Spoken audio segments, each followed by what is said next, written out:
Innal hamdalillah. Juri, dan jam mana bu? Mas sing tang lu dina. Foto konek. Pirang jam? Pirang jam?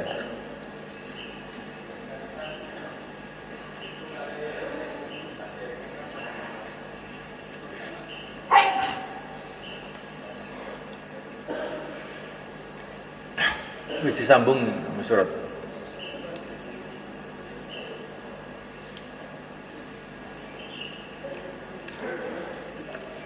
Innal hamdalillah nasta'inuhu wa nastaghfiruh wa nu'minu bihi wa natawakkalu 'alaihi wa na'udzu bihi min shururi anfusina min sayyiati a'malina.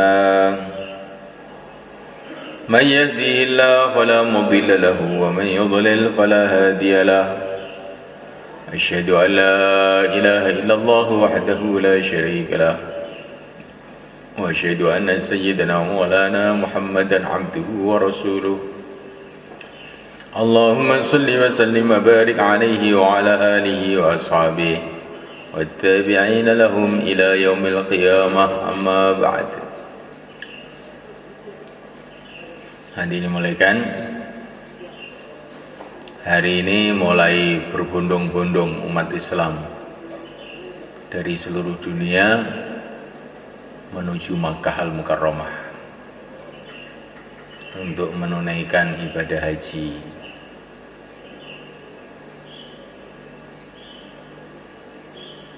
Dan kita yang tidak ke sana juga dapat barokahnya. Tidak ada amal soleh yang lebih dicintai oleh Allah melebihi amal soleh pada hari-hari ini, yaitu 10 hari pertama bulan Dzulhijjah, bulan besar. 10 hari pertama bulan besar ini amalan paling dicintai oleh Allah.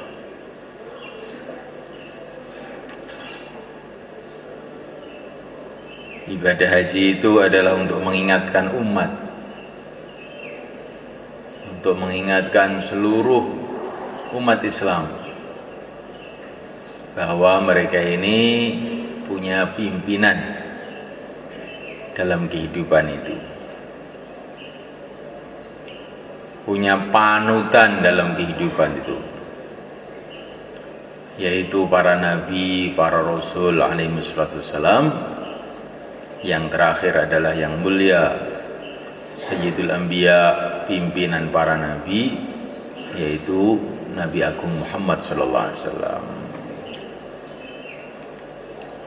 Seluruh para anbiya, para nabi, mulai dari Nabi Adam sampai nabi terakhir pernah ke Mekah.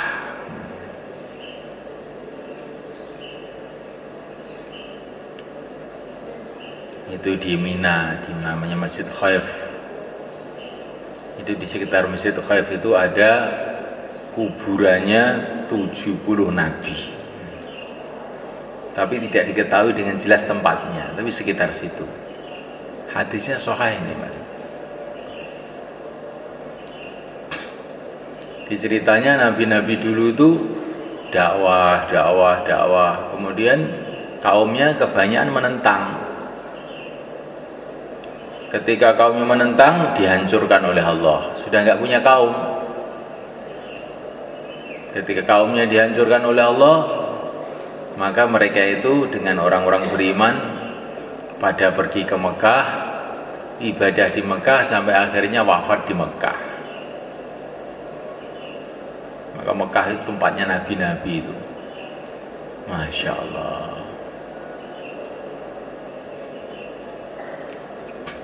Tapi yang paling terkenal di sana itu adalah keluarga Nabi Ibrahim alaihissalam.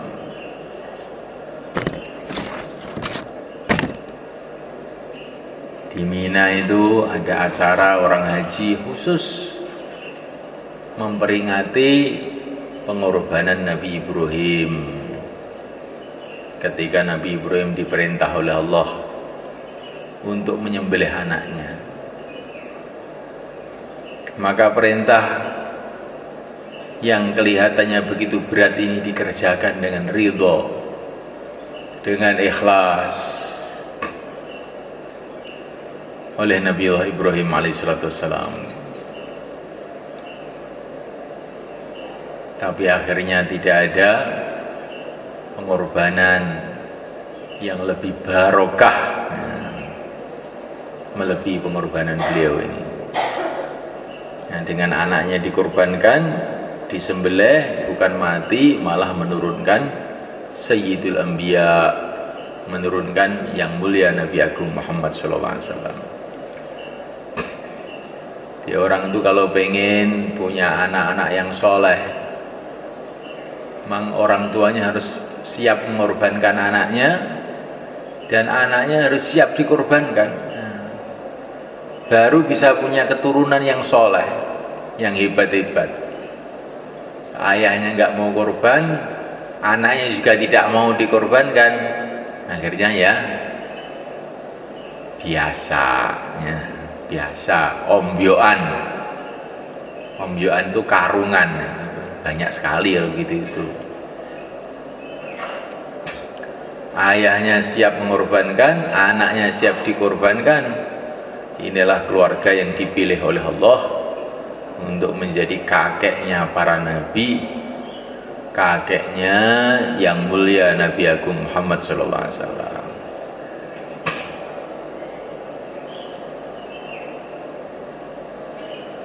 Nah, mulai kan Allah, ini sejarah ini terus itu terjadi hal-hal yang serupa.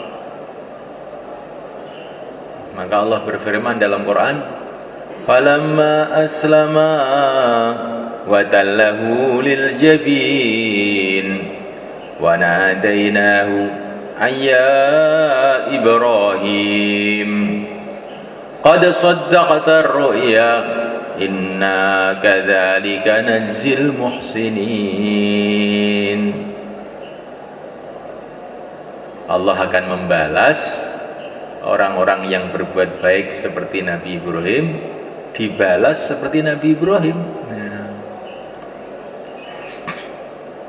ini kalau kita ini ingin anak cucunya barokah kayak Nabi Ibrahim, ya berbuatlah seperti Nabi Ibrahim. Tapi berbuatnya ini harus melalui yang mulia Nabi Muhammad SAW. Kita tidak boleh ikut Nabi Ibrahim kecuali melalui baginda Nabi. Tidak boleh, karena Nabi kita ini Nabi Muhammad, bukan Nabi Ibrahim. Kita ikut Nabi Ibrahim tapi harus melalui baginda Muhammad SAW. Korbannya bukan anaknya disembelih, tidak boleh. Saya mau ikut Nabi Ibrahim, anak saya sembelih malah dosa besar. Anaknya diajari agama, ayahnya keluar 4 bulan. Insyaallah mulai kan?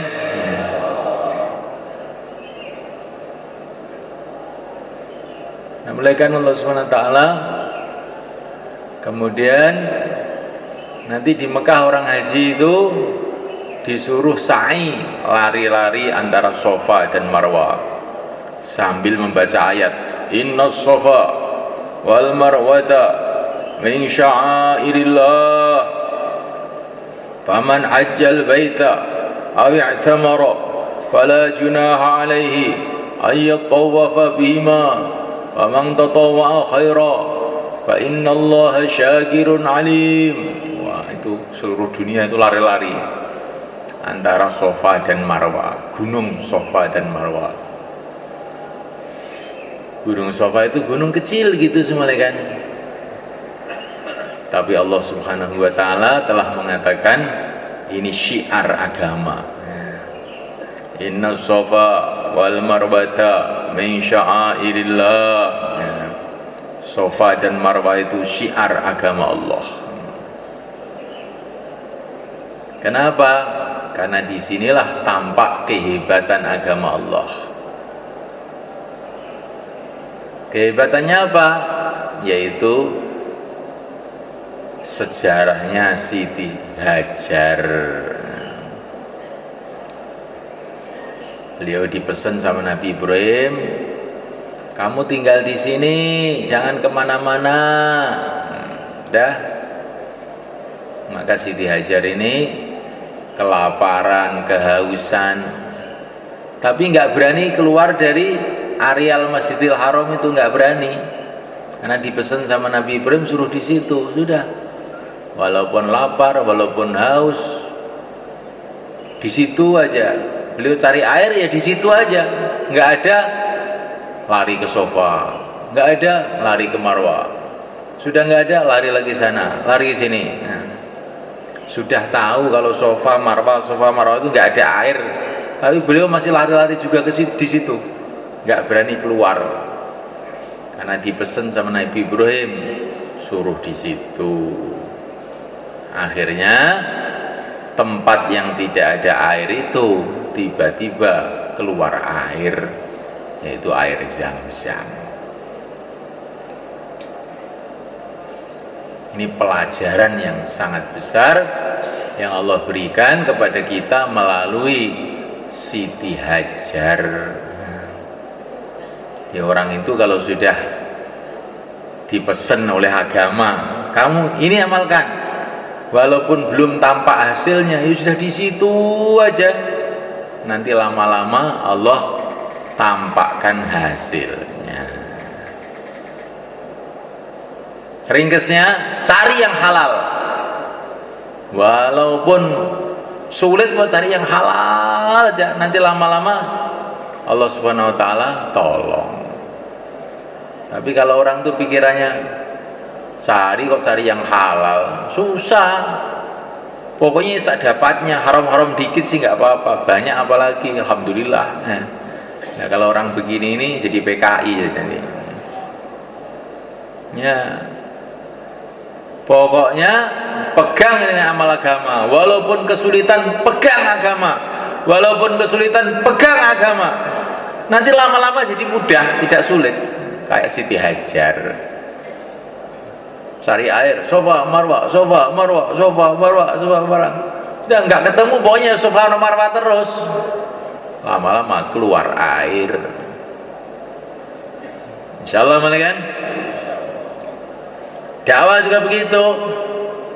Jauhlah lagi, nggak ketemu orang lari, terus jalan lagi, nanti lama-lama orang datang. Begitu. Ekonomi juga begitu, cari yang halal. Jangan yang aneh-aneh. Pokoknya yang dulu dibuat Nabi, sahabat, yang dikatakan para ulama itu halal, bener, itu kerjakan. Cari utang nggak ketemu, ya sudah, utang bank saja, walaupun riba sedikit sih nggak apa-apa. Sudah riba suruh nyuap lagi. Jangan begitu, nanti kamu malah kobol nanti. Lebih baik kita ini kelaparan, kehausan daripada makan riba. Nanti tiba-tiba akan datang pertolongan Allah. Enggak kalau lapar terus. Selagi kamu itu di langit ada tulisannya rizkinya, nanti kan makan juga. Insyaallah kan?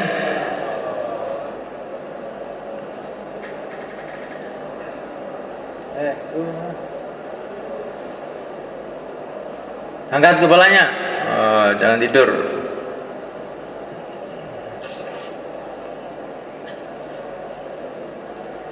Saya bayang nggak panjang-panjang ini masalahnya ini, tapi saya ingin semua itu dengar gitu loh. Ambil pelajaran, ini bayan ini bukan bayan saya, ini saya cuma menirukan orang-orang dulu aja.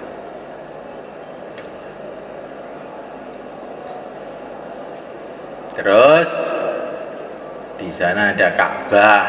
Ka'bah itu tempat ibadahnya seluruh nabi, seluruh rasul, mulai mbah Nabi Adam sampai nabi terakhir. Kita walaupun tidak ke sana, setiap hari 5 waktu menghadap ke sana supaya ingat kita ini hidup ini ingin hidup mengikuti kehidupan mereka. Insyaallah mulai kan? Nah, kehidupan para nabi itu ciri khasnya apa? Ciri khasnya kehidupan para nabi itu imannya kuat, yakinnya hanya kepada Allah. Ada apa saja hatinya hanya kepada Allah, karena tidak akan ada perkara terjadi kecuali dengan kehendak Allah. Masya Allahu kan wa ma lam yasha lam yakun. Apa yang Allah kehendaki pasti terjadi, yang tidak dikehendaki oleh Allah pasti tidak terjadi. Nah, ini yakin para nabi ini. Lawan kawan sama saja. Lawan tidak bisa memberikan bahaya tanpa Allah, kawan pun tidak bisa menolong tanpa Allah. La ilaha illallah. Kemudian yang kedua, ciri khasnya kehidupan para nabi itu dakwah. Nah, seluruh para nabi itu dakwah.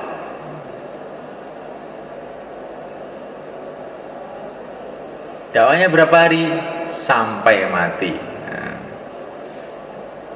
maka ada orang di taskil 4 bulan di Rewin itu, berat sekali ini 4 bulan.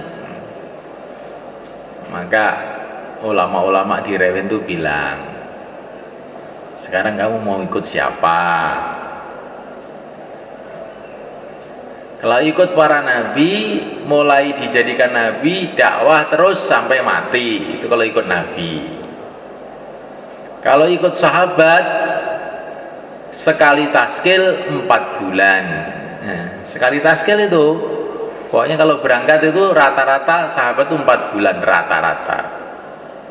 Ini tertib pada zaman Sayyidina Umar rata-rata.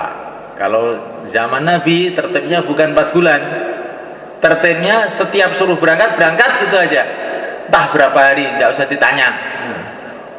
Suruh berangkat malam, berangkat siang, berangkat pokoknya. Nggak usah tanya berapa hari. Kalau belum disuruh pulang, jangan pulang. Itu zaman Nabi. Begitu juga zaman Sayyidina Abu Bakar.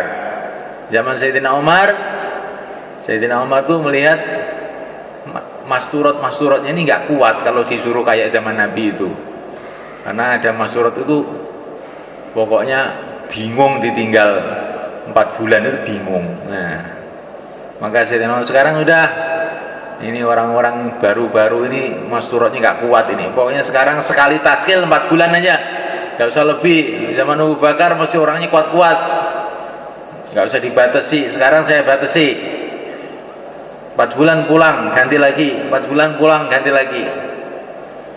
Itu kalau ikut sahabat zaman Sayyidina Umar. Kalau ikut Syekh Ilyas minimal 4 bulan seumur hidup, 3 hari tiap bulan, 40 hari tiap tahun. Sudah, kamu sekarang milih siapa?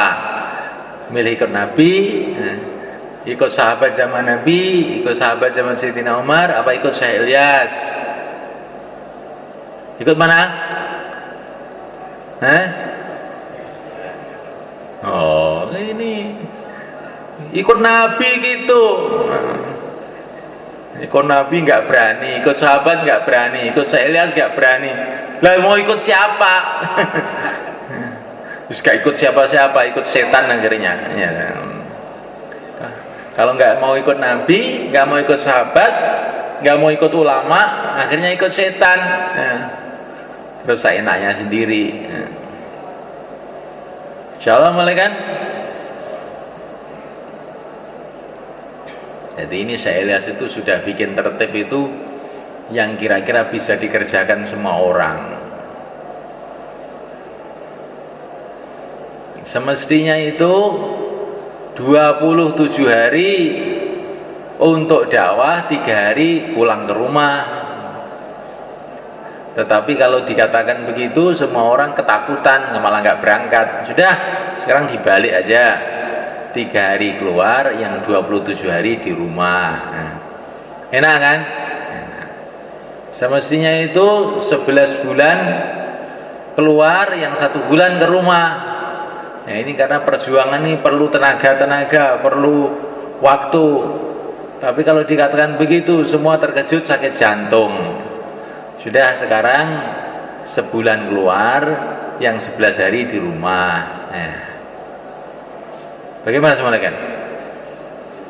Itu katanya saya lihat itu begitu kurang lebihnya, supaya bisa jalan ini. Alon-alon waton kelakon. Insyaallah Bang ya. Sidik-sidik, dikit-dikit tapi terus. Tiap hari 2,5 jam, tiap bulan 3 hari, tiap tahun minimalnya 40 hari, yang belum 4 bulan 4 bulan, 5 amal makomi, tiap malam Jumat datang ke markas, iktikaf. Itu minimalnya supaya orang itu jadi orang agama.